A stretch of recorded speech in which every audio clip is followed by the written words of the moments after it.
Hello dear students, welcome back to educational world of Odisha. Educational world of Odisha रे मु आपण मानकु स्वागत जनाऊँगी। तो पिला माने आज आम 7th क्लास हिस्ट्री बहीटी पढ़ा। तो हिस्ट्री बही आम जो विषय पढ़ते आज आम टू रेजिया विषय पढ़ा। तो पिला माने आम हिस्ट्री द्वितीय अध्याय दिल्ली रे सुल्तानी शासन विषय पढ़ुले। आज आम रेजिया विषय पढ़ पूर्व क्लास रे तुम मैंने इल्तुतमिश विषय पढ़ी। आज आम रेजिया विषय पढ़ा।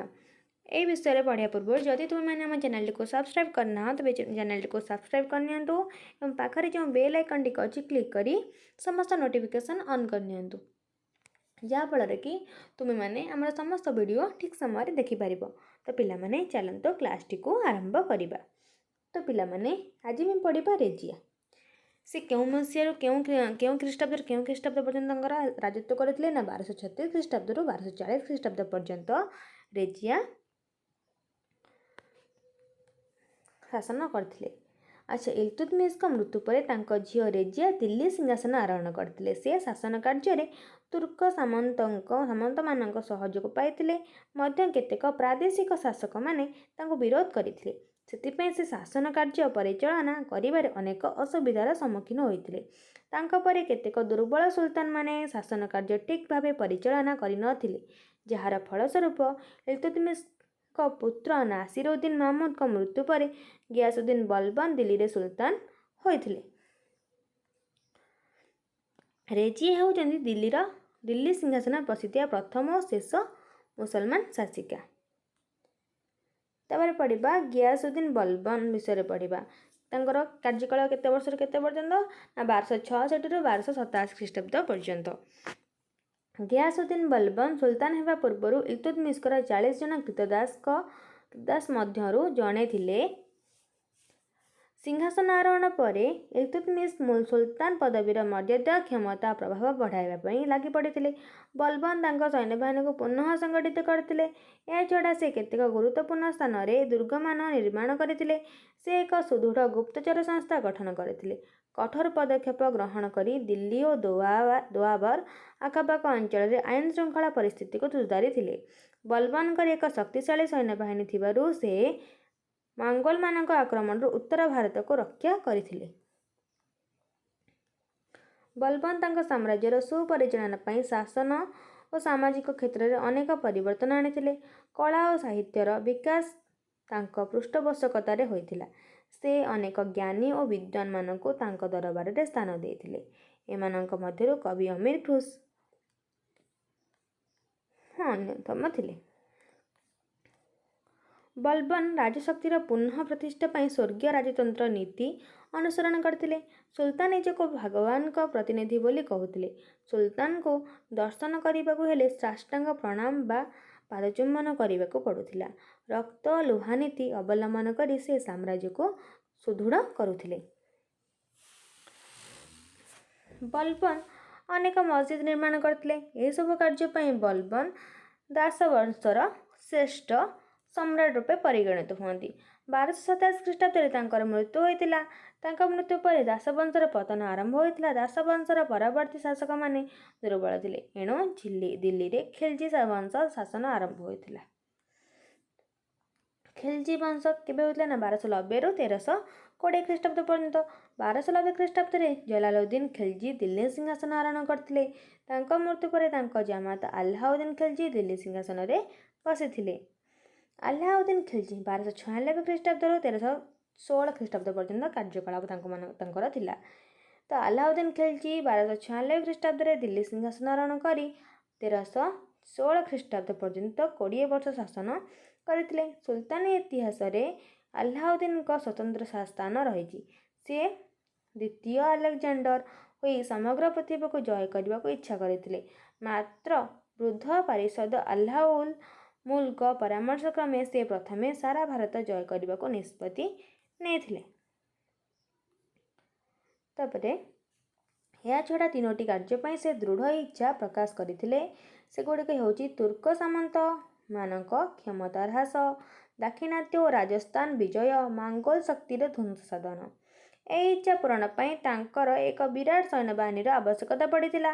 ସୈନ୍ୟବାହିନୀର ଖର୍ଚ୍ଚ ତୁଲାଇବା ପାଇଁ ସେ ଗଙ୍ଗା ଯମୁନା ମଧ୍ୟବର୍ତ୍ତୀ ଦୋଆବ ଅଞ୍ଚଳରେ ବାସ କରୁଥିବା ଧନୀ ଲୋକମାନଙ୍କ ଉପରେ ଅଧିକ କର ବସାଇଥିଲେ। ଏହାଛଡ଼ା ଜମି ମାପ କରାଇ ତଦନୁସାରେ କର ବସାଯାଇଥିଲା। ଏହିପରି ଭାବରେ ଆଲ୍ଲାଉଦ୍ଦିନ୍ ବିଭିନ୍ନ ସୂତ୍ରରୁ କର ସଂଗ୍ରହ ମାଧ୍ୟମରେ ଅର୍ଥ ଆଣି ରାଜକୋଷରେ ବୃଦ୍ଧି କରିଥିଲେ। ଜିନିଷପତ୍ର ଦରଦାମ ନିୟନ୍ତ୍ରଣ କରାଯାଇଥିଲା। ତ ଆଲ୍ଲାଉଦ୍ଦିନ୍ ଖିଲଜୀ ଜଲାଲୁଦ୍ଦିନ୍ ଖିଲଜୀଙ୍କ ପୁତୁରା ଥିଲେ। କିଏ ଥିଲେ ନା ଜଲାଲୁଦ୍ଦିନ୍ ଖିଲଜୀଙ୍କ ପୁତୁରା ଥିଲେ। ଆଲ୍ଲାଉଦ୍ଦିନ୍ ଖିଲଜୀ କହୁଥିଲେ ସୁଲତାନ ଧରାପୃଷ୍ଠରେ ଈଶ୍ୱରଙ୍କ ସ୍ୱରୂପ ଏବଂ ସେ ସାଧାରଣ ଜନତାଙ୍କ ସହ ତୁଳନୀୟ ନୁହନ୍ତି। ତାଙ୍କର ବାକ୍ୟ ହିଁ ଆଇନ ଏବଂ ରାଜ୍ୟର ମଙ୍ଗଳ ପାଇଁ ଯାହା କରିବେ ତାହା ହେଉଛି ଠିକ୍। 1299 ଖ୍ରୀଷ୍ଟାବ୍ଦରେ ଆଲ୍ଲାଉଦ୍ଦିନ୍ ଉଲ୍ଗୁ ଖାଁ ଓ ନସରତ୍ ଖାଁଙ୍କ ନେତୃତ୍ୱରେ ଏକ ସୈନ୍ୟବାହିନୀ ଗୁଜରାଟର ରାଜଧାନୀ ଅନହିଲୱାର ଆକ୍ରମଣ କରିବାକୁ ପଠାଇଥିଲେ। ଏହି ସୈନ୍ୟବାହିନୀ ଗୁଜରାଟ ଓ ମାଳବ ଜୟ କରିଥିଲେ। ଏହାପରେ ଆଲ୍ଲାଉଦ୍ଦିନ୍ ରନ୍ଥବର ଓ ମେୱାରର ଚିତ୍ତୋରା ଦୁର୍ଗ ଅଧିକାର କରିଥିଲେ। ସେ ରାଣୀ ପଦ୍ମିନୀଙ୍କୁ ପାଇବା ପାଇଁ ମେୱାର ଆକ୍ରମଣ କରି ତାଙ୍କୁ ଅଧିକାର କରିଥିଲେ, କିନ୍ତୁ ରାଣୀ ପଦ୍ମିନୀ ଓ ଅନ୍ୟାନ୍ୟ ରାଜପୁତ ରାଣୀମାନେ ଜହର ବ୍ରତ ପାଳନ କରି ଅଗ୍ନିରେ ଝାସ ଦେଇଥିଲେ। ଉପରୋକ୍ତ ରାଜ୍ୟଗୁଡ଼ିକ ବ୍ୟତୀତ ଆଲ୍ଲାଉଦ୍ଦିନ୍ ସିୱାନା ଓ ଜାଲୋର ଇତ୍ୟାଦି ରାଜ୍ୟ ଜୟ କରିଥିଲେ। ଉତ୍ତର ଭାରତର ଅନେକଗୁଡ଼ିଏ ରାଜ୍ୟ ଜୟ କଲା ପରେ 1307 ଖ୍ରୀଷ୍ଟାବ୍ଦରେ ମାଲିକ କାଫୁରଙ୍କ ସେନାପତିତ୍ୱରେ ଆଲ୍ଲାଉଦ୍ଦିନ୍ ଦକ୍ଷିଣ ଭାରତର ବିଭିନ୍ନ ରାଜ୍ୟ ଜୟ କରିବା ପାଇଁ ଏକ ବିରାଟ ସୈନ୍ୟବାହିନୀ ପଠାଇଥିଲେ। ମାଲିକ କାଫୁର ଦକ୍ଷିଣ ଭାରତର ଦେବଗିରି, ତେଲେଙ୍ଗାନା, ଦ୍ୱାରସମୁଦ୍ର, ପାଣ୍ଡ୍ୟ ଓ ହୈସାଳ ଇତ୍ୟାଦି ରାଜ୍ୟ ଜୟ କରି ପ୍ରଚୁର ପରିମାଣର ଟଙ୍କା ଓ ସୁନା ନେଇ ଆସିଥିଲେ। ଏସବୁ ରାଜ୍ୟର ରାଜାମାନେ ନିଜ ନିଜ ରାଜ୍ୟର ଶାସକ ରହିବାରୁ ସୁଲତାନ ଅନୁମତି ଦେଲେ। ଏହା ବଦଳରେ ସେମାନେ ସୁଲତାନଙ୍କୁ ନିୟମିତ କର ଦେଉଥିଲେ। ଏହିପରି ଭାବରେ ଆଲ୍ଲାଉଦ୍ଦିନ୍ ଖିଲଜୀ ଏକ ବିରାଟ ସାମ୍ରାଜ୍ୟର ଶାସନକର୍ତ୍ତା ହୋଇଥିଲେ। ତାପରେ ହେଲା ଖିଲଜୀ ବଂଶର ଶେଷ ସୁଲତାନ କୁତବୁଦ୍ଦିନ୍ ମୁବାରକ ଶାହଙ୍କୁ 1320 ଖ୍ରୀଷ୍ଟାବ୍ଦରେ ହତ୍ୟା କରାଯାଇଥିଲା। ତାଙ୍କ ପରେ ନାସିରୁଦ୍ଦିନ୍ ଖୁସୁ ଶାହା ଦିଲ୍ଲୀ ସିଂହାସନରେ ବସିଥିଲେ। ତାଙ୍କୁ ତୁର୍କ ଆଫଗାନ ସାମନ୍ତମାନେ ହତ୍ୟା କରିଥିଲେ। ତାଙ୍କ ସ୍ଥାନରେ ଘାଜି ମାଲିକ ଗିୟାସୁଦ୍ଦିନ୍ ତୁଗଲକ ସୁଲତାନ ହୋଇ ତୁଗଲକ ବଂଶର ପ୍ରତିଷ୍ଠା କରିଥିଲେ। ଆଲ୍ଲାଉଦ୍ଦିନ୍ଙ୍କ ଇସଲାମ ଧର୍ମ ପ୍ରତି ଗଭୀର ଶ୍ରଦ୍ଧା ଥିବାରୁ ତାଙ୍କୁ ଇସଲାମ ଧର୍ମ ରକ୍ଷକ ପଦବୀ ମିଳିଥିଲା। ଆଲ୍ଲାଉଦ୍ଦିନ୍ ହିନ୍ଦୁମାନଙ୍କ ଉପରେ ନିର୍ଦ୍ଦୟ ଥିଲେ ଓ ସେମାନଙ୍କଠାରୁ ଜିଜିୟା, ଅବକାରୀ, ଆମଦାନୀ ଓ ରପ୍ତାନି ଶୁଳ୍କ ଆଦାୟ କରୁଥିଲେ।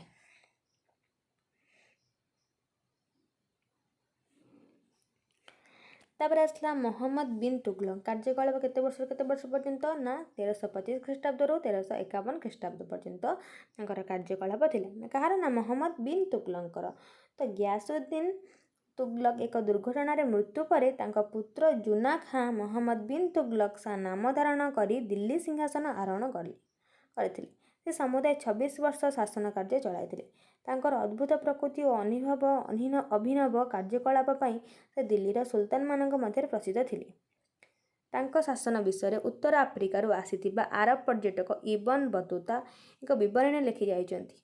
ଏହି ବିବରଣୀ ସେତେବେଳର ଭାରତର ଅବସ୍ଥା ସ୍ଥାନ ପାଇଥିଲା।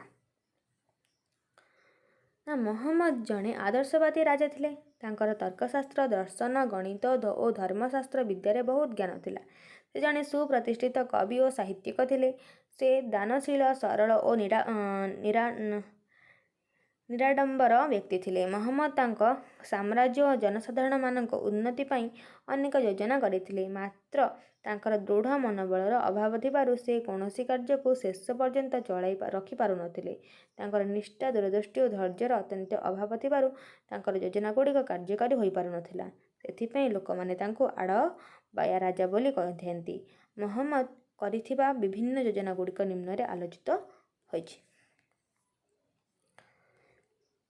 କ'ଣ ନା ଦୋଆବ ଅଞ୍ଚଳର କର ବୃଦ୍ଧି 1336 ଖ୍ରୀଷ୍ଟାବ୍ଦରେ ହୋଇଥିଲା। ମହମ୍ମଦ ବିନ୍ ତୁଗଲକ ଭାରତ ତଥା ମଧ୍ୟ ଏସିଆର କେତେକ ରାଜ୍ୟ ଜୟ କରିବା ପାଇଁ ଇଚ୍ଛା କରିଥିଲେ, ଏହି କାର୍ଯ୍ୟ କରିବା ପାଇଁ ବିରାଟ ସୈନ୍ୟବାହିନୀର ଆବଶ୍ୟକତା ଥିଲା। ସୈନ୍ୟବାହିନୀର ଖର୍ଚ୍ଚ ତୁଲାଇବା ପାଇଁ ଆବଶ୍ୟକ ହେଉଥିବା ଅର୍ଥ ଯୋଗାଡ଼ କରିବା ପାଇଁ ସେ ଗଙ୍ଗା ଓ ଯମୁନା ମଧ୍ୟବର୍ତ୍ତୀ ଦୋଆବ ଅଞ୍ଚଳରେ ବାସ କରୁଥିବା ଚାଷୀମାନଙ୍କ ଠାରୁ ଅଧିକ କର ଆଦାୟ ପାଇଁ ଆଦେଶ ଦେଇଥିଲେ। ଦୁର୍ଭାଗ୍ୟବଶତଃ ସେହି ବର୍ଷର ଭଲ ବର୍ଷା ନ ହେବାରୁ ଫସଲ ନଷ୍ଟ ହୋଇଯାଉଥିଲା। ସେଥିପାଇଁ ଲୋକମାନେ ବର୍ଦ୍ଧିତ କର ଦେଇପାରିନଥିଲେ। ମହମ୍ମଦ ଚାଷୀମାନଙ୍କ ଠାରୁ ଜବରଦସ୍ତ କର ଆଦାୟ ପାଇଁ ଆଦେଶ ଦେଇଥିଲେ। କର ଆଦାୟ ପାଇଁ ସୁଲତାନଙ୍କ କର୍ମଚାରୀମାନେ ଲୋକମାନଙ୍କ ଉପରେ ବଳ ପ୍ରୟୋଗ କଲେ। ତେଣୁ ଚାଷୀମାନେ ଅତ୍ୟାଚାର ସହି ନ ପାରି ଜଙ୍ଗଲକୁ ପଳାୟନ କରିଥିଲେ। ରାଜସ୍ୱ ଆଦାୟକାରୀମାନେ ସେମାନଙ୍କୁ ଗୋଡ଼ାଇ କେତେ ଜଣଙ୍କୁ ହତ୍ୟା କରିଥିଲେ। ଏହିସବୁ କାରଣ ପାଇଁ ଉର୍ବର ଦୋଆବ ଅଞ୍ଚଳରେ ଫସଲ ନ ହୋଇ ଦୁର୍ଭିକ୍ଷ ଦେଖାଦେଇଥିଲା। ମହମ୍ମଦ ନିଜର ଭୁଲ ବୁଝିପାରି ଲୋକମାନଙ୍କୁ କ୍ଷମାବର୍ଦ୍ଧିତ କର ଆଦାୟ ନ କରିବାକୁ ଆଦେଶ ଦେଇଥିଲେ। ଲୋକମାନଙ୍କୁ ଚାଷ କରିବା ପାଇଁ ଋଣର ବ୍ୟବସ୍ଥା କରିଥିଲେ। ଜଳସେଚନର ସୁବିଧା ପାଇଁ ଅନେକ କୂଅ ଖୋଳାଇଥିଲେ। ମାତ୍ର ଏହିସବୁ ପଦକ୍ଷେପ ବହୁ ଡେରିରେ ନିଆଯାଇଥିବାରୁ ତାହା ଫଳବତୀ ହୋଇପାରି ନଥିଲା। ତାପରେ ଆସିଲା ରାଜଧାନୀ ପରିବର୍ତ୍ତନ। କେବେ ହୋଇଥିଲା ନା 1327 ଖ୍ରୀଷ୍ଟାବ୍ଦରେ ହୋଇଥିଲା। ନା ମାଙ୍ଗୋଲମାନଙ୍କ ଆକ୍ରମଣରୁ ଦେଶକୁ ରକ୍ଷା କରିବା ପାଇଁ ଓ ଦାକ୍ଷିଣାତ୍ୟର ବିଭିନ୍ନ ରାଜ୍ୟକୁ ସହଜରେ ନିୟନ୍ତ୍ରଣ କରିବା ପାଇଁ ମହମ୍ମଦ ନିଜ ରାଜ୍ୟର ରାଜଧାନୀ ଦିଲ୍ଲୀରୁ ଦୌଲତାବାଦକୁ ଉଠାଇ ନେଇଥିଲେ। କେଉଁଠାରୁ ନା ଦିଲ୍ଲୀରୁ ଦୌଲତାବାଦକୁ ଉଠାଇ ନେଇଥିଲେ। ମାତ୍ର ତାଙ୍କର ଏହି କାର୍ଯ୍ୟ ଠିକ୍ ଭାବେ ହୋଇପାରି ନଥିଲା। କାରଣ ସେ କେବଳ ଦରବାର ଓ ରାଜକର୍ମଚାରୀମାନଙ୍କୁ ନ ନେଇ ଦିଲ୍ଲୀର ସମସ୍ତ ଅଧିବାସୀଙ୍କୁ ସ୍ଥାନାନ୍ତରିତ କରିଥିଲେ। ମହମ୍ମଦ ଦିଲ୍ଲୀରୁ ଦୌଲତାବାଦ ରାଜଧାନୀ ପରିବର୍ତ୍ତନ ପାଇଁ ରାସ୍ତାର ଉଭୟ ପାର୍ଶ୍ୱରେ ସରାଇଖାନା ଓ ଡାକ ଚୌକି ନିର୍ମାଣ କରିଥିଲେ। ସରାଇଖାନା ପାନ୍ଥଶାଳା, ଡାକ ଚୌକି ମାନେ ଡାକଘର। ତ ଇବନ ବତୁତାଙ୍କ ବିବରଣୀରୁ ଜଣାଯାଏ ଯେ ଜଣେ ଅନ୍ଧ ଓ ଛୋଟାକୁ ଦିଲ୍ଲୀରେ ରହୁଥିବାରୁ ଦେଖି ଛୋଟାକୁ ଘୋଡ଼ା ଲାଞ୍ଜରେ ବାନ୍ଧି ଦୌଲତାବାଦ ନେଇଯାଇଥିଲେ।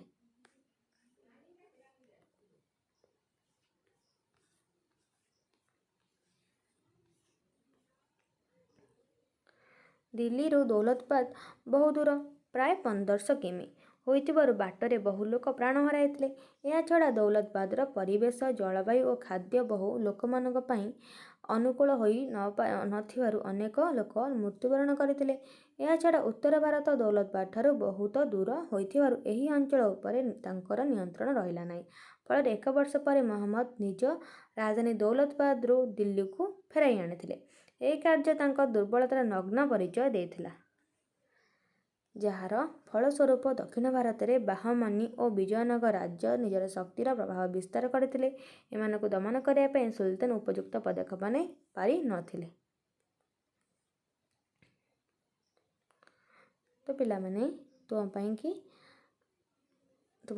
ଆଜିର ଭିଡ଼ିଓ ଏଇଠି ଶେଷ ହୋଇଛି। ନେକ୍ସଟ କ୍ଲାସ୍ରେ ଆମେ ତାମ୍ର ମୁଦ୍ରା ପ୍ରଚଳନ ବିଷୟରେ ପଢ଼ିବା। ତ ପିଲାମାନେ ଯଦି ଭିଡ଼ିଓଟି ତୁମକୁ ଭଲ ଲାଗିଥିବ ଲାଇକ୍ ଆଉ ସେୟାର ନିଶ୍ଚିତ ଭାବରେ କରିବେ। ଆଉ କମେଣ୍ଟ ସେକ୍ସନରେ ଜଣାଇବେ କି ଭିଡ଼ିଓଟି ତୁମମାନଙ୍କୁ କେମିତି ଲାଗିଲା। ଆଉ ତୁମମାନଙ୍କୁ ମଧ୍ୟ ଯଦି କି ଚ୍ୟାନେଲରେ ନୂଆ ଜଏନ୍ କରିଛନ୍ତି ତେବେ ଚ୍ୟାନେଲଟିକୁ ସବସ୍କ୍ରାଇବ୍ କରିବାକୁ ଭୁଲନ୍ତୁ ନାହିଁ। ପିଲାମାନେ ଭିଡ଼ିଓଟିକୁ ମୂଳରୁ ଶେଷ ପର୍ଯ୍ୟନ୍ତ ଦେଖିଥିବାରୁ ବହୁତ ବହୁତ ଧନ୍ୟବାଦ।